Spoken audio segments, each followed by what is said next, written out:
Alors aujourd'hui, dans le cadre nature et découverte, on va faire ce petit exercice où l'on cherche la caractéristique de K et ensuite on ira un petit peu plus loin dans les suites récurrentes linéaires, etc., etc. Alors, je vous en dis pas plus, l'exercice c'est, on a un polynôme x3 moins x moins 1 dans un anneau de polynôme k de x. On ne connaît pas K, mais on sait que P possède une racine double. Donc, on a envie de dire quel est K.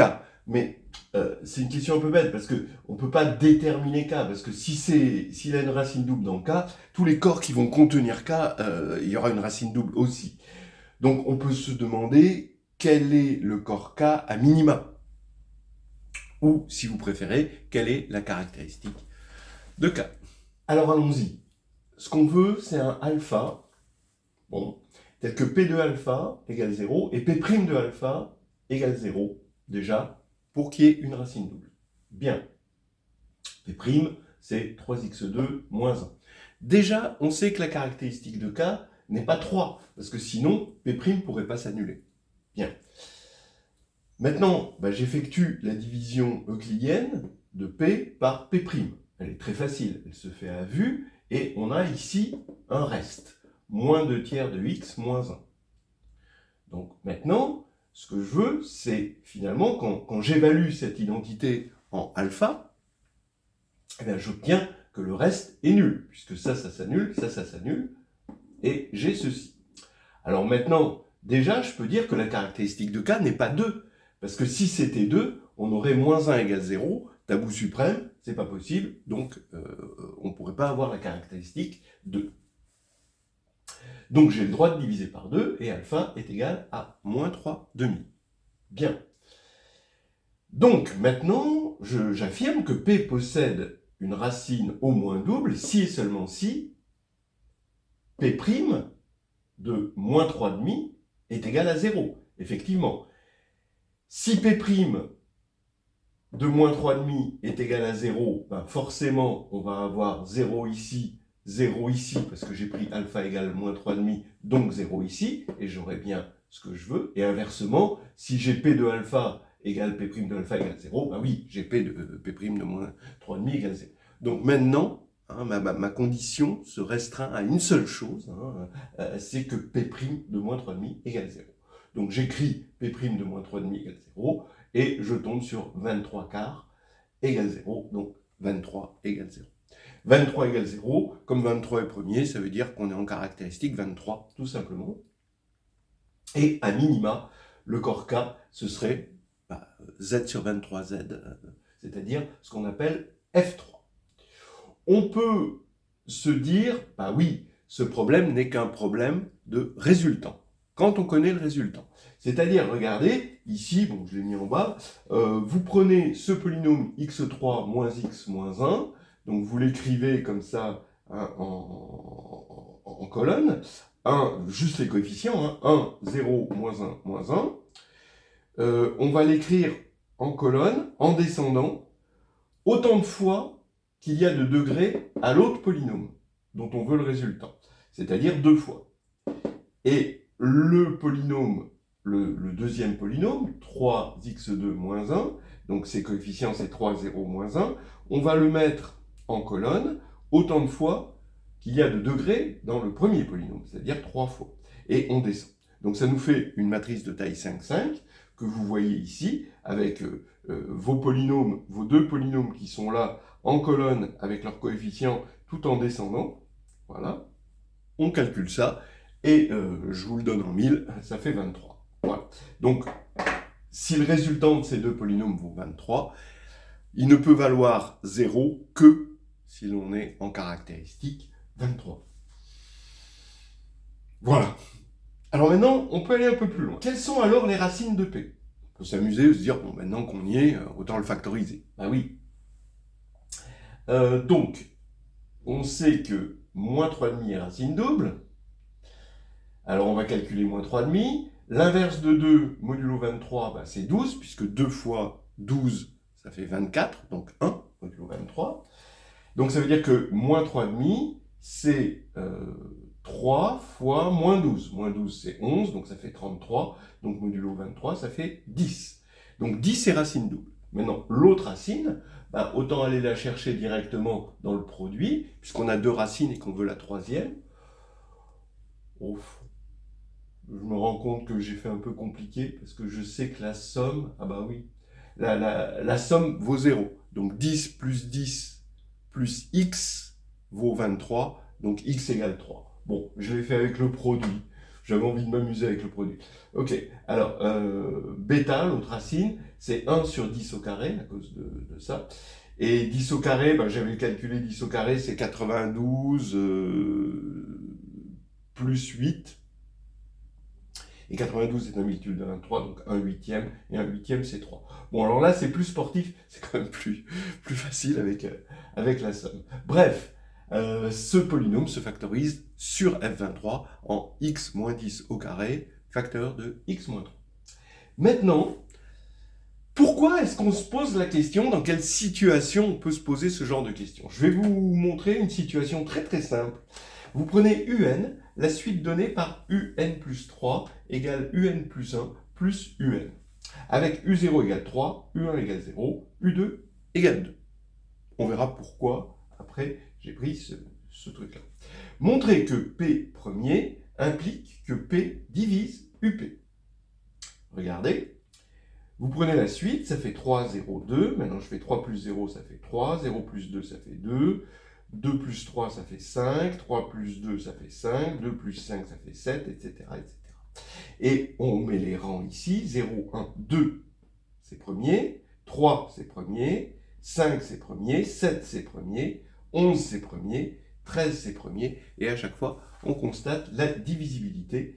Et pourquoi c'est vrai? Donc cette suite s'appelle la suite de Perrin. On peut en construire énormément des suites de ce type-là. Et on va voir comment.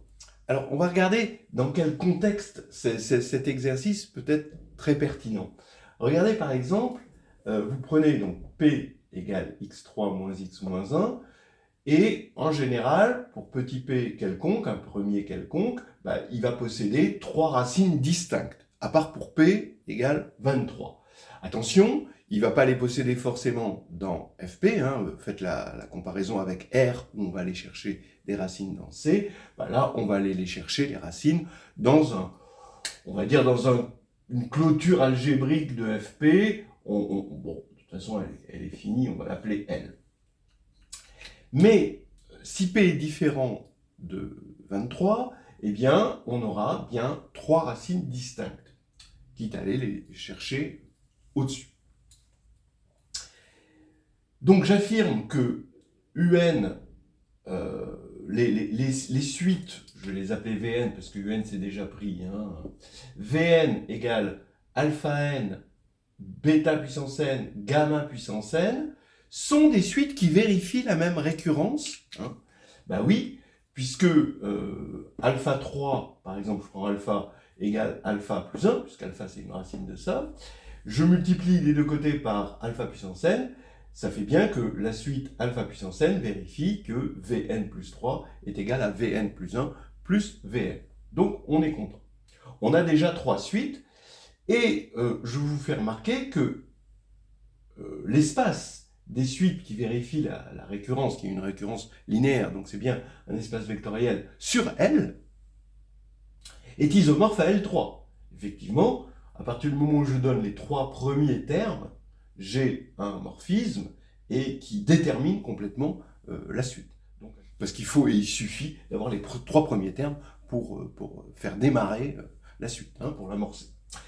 Bien, j'affirme donc qu'on est dans un espace vectoriel de dimension 3, et donc que ces trois suites qu'on vient de trouver forment une base. Oui, parce que je vais regarder ce qu'elles donnent, ces trois suites là-dedans, et ça donne le premier terme 1, le deuxième terme pour alpha n, alpha, et le troisième terme, alpha 2. Voilà. Ensuite, pour l'autre, pareil, on reconnaît une matrice de Vandermonde, voilà, et comme on est justement dans le cas où les trois racines sont distinctes, eh bien, c'est non nul, le déterminant est non nul, et donc on a une base. Donc ça veut dire que notre suite UN de tout à l'heure, celle qui commençait par 3, 0, 2, eh bien, elle va se décomposer dans cette base. UN est égal à A alpha n plus B bêta n plus C gamma n, quel que soit n. Et j'affirme que 1, 1, 1 fait l'affaire. Donc, par unicité, hein, on aura que 1, 1, 1, ce sera le triplet de coordonnées de UN dans cette base. Ben oui, effectivement, il suffit de le vérifier sur les 3 premiers termes. 1 plus 1 plus 1, ça fait 3. Alpha plus bêta plus gamma, eh ben, c'est moins AN-1, c'est-à-dire AN-1, c'est le terme de degré 2 hein, ici dans ce polynôme, donc c'est 0, vous voyez, voilà. Bon, maintenant on va calculer alpha 2 plus bêta 2 plus gamma 2, bon, vous voyez bien que c'est alpha plus bêta plus gamma, le tout carré, donc 0, finalement, moins 2 fois la somme, ben, alpha bêta gamma, donc finalement, moins 2 fois A1, donc ça fait 2. Voilà. Donc le 3, 0, 2, c'était calculé comme ça, en fait, au départ. Hein. Bah oui, évidemment, c'était trafiqué. Ok, alors ça veut dire que maintenant, ça veut dire que UN égale, on voit bien que 1, 1, 1 est la solution du système, c'est unique, hein, du déterminant ici, eh bien, ça veut dire que UN est égal à alpha puissance n plus bêta puissance n plus gamma puissance n, quel que soit n. En particulier, je vais prendre UP pour P premier. Le P sur lequel on a calculé, parce qu'on est sur FP, ça fait alpha P plus bêta P plus gamma P. Mais comme P est premier, bah, le Frobenius fait que c'est égal à alpha plus bêta plus gamma, le tout puissance P. Vous pouvez, si vous ne connaissez pas le mot le Frobenius, vous pouvez vous en convaincre par le fait que les nombres binomiaux, hein, C, P, K, sont tous divisibles par P, sauf évidemment quand K égale 0 ou K égale P. Voilà, donc vous avez 0. Ce qui fait que si on voit UN dans Z, et qu'on le réduit modulo P, eh bien, on aura toujours UP égale 0. Pour tout P. D'accord? Donc, ça veut dire que modulo P, on aura 0, ça veut dire que P divise UP. Le phénomène qu'on a vu tout à l'heure s'explique parfaitement. Sauf, et c'est là que l'exercice est intéressant, vous voyez, sauf pour 23, parce qu'il a fallu se dire, bah oui, on avait 3 racines distinctes. Donc, on va prendre le cas, P égale 23, le seul cas où on n'a pas 3 racines distinctes. Parce qu'on a 10, 10 et 3. Alors, dans ce cas-là, alpha, bah, ça va être 10, gamma, ça va être 3. On est dans le cas P égale 23. Et j'affirme que alpha n, gamma n, bah, ça va être une partie libre, comme tout à l'heure.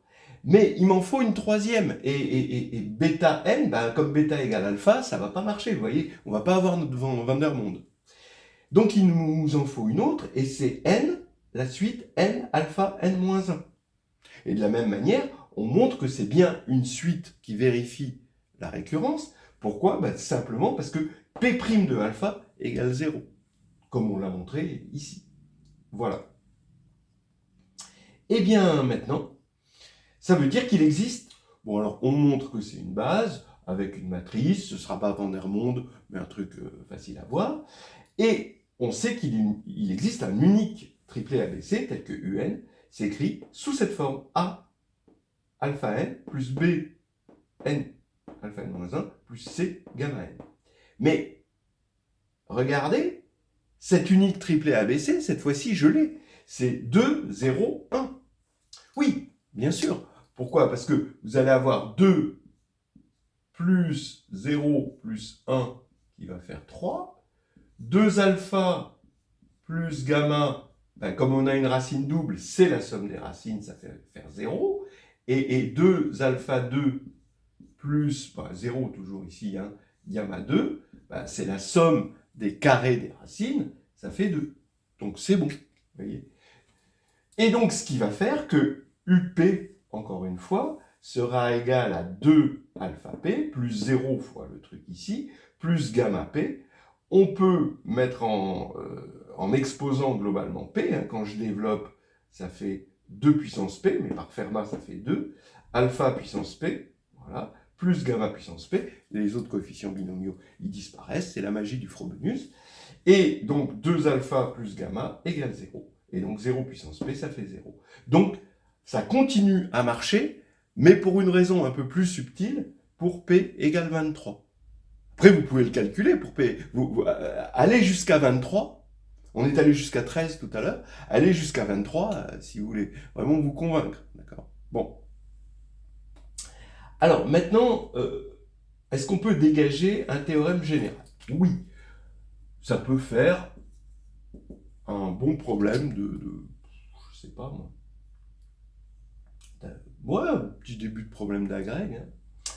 P unitaire dans z de x, de degré n, d'accord, il faut que an-1 soit égal à 0. Donc le terme qui suit doit être égal à 0. C'est ce qui assure que la somme, ici, à chaque fois on s'en sert, des racines, avec multiplicité ou pas, du coup, est nulle.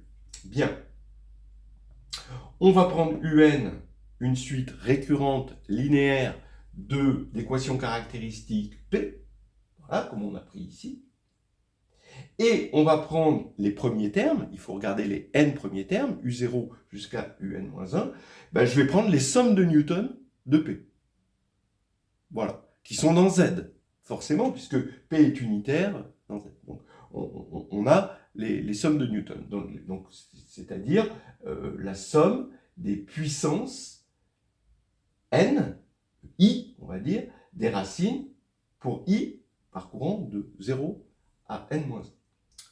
Eh bien, voilà, c'est une machine à construire une suite qui, telle que P, divise UP dès que P est premier. C'est magnifique, je trouve. C'est une idée d'un mathématicien qui s'appelle Perrin, pas notre Daniel Perrin, mais un Perrin du 19e siècle. Alors maintenant, bien sûr, il faudrait voir à quel point c'est un critère de primalité si on prend plusieurs polynômes, quoi, si on prend des polynômes distincts. Parce que bon, il est clair qu'on a des nombres premiers de Perrin, en quelque sorte, pour cette suite-là.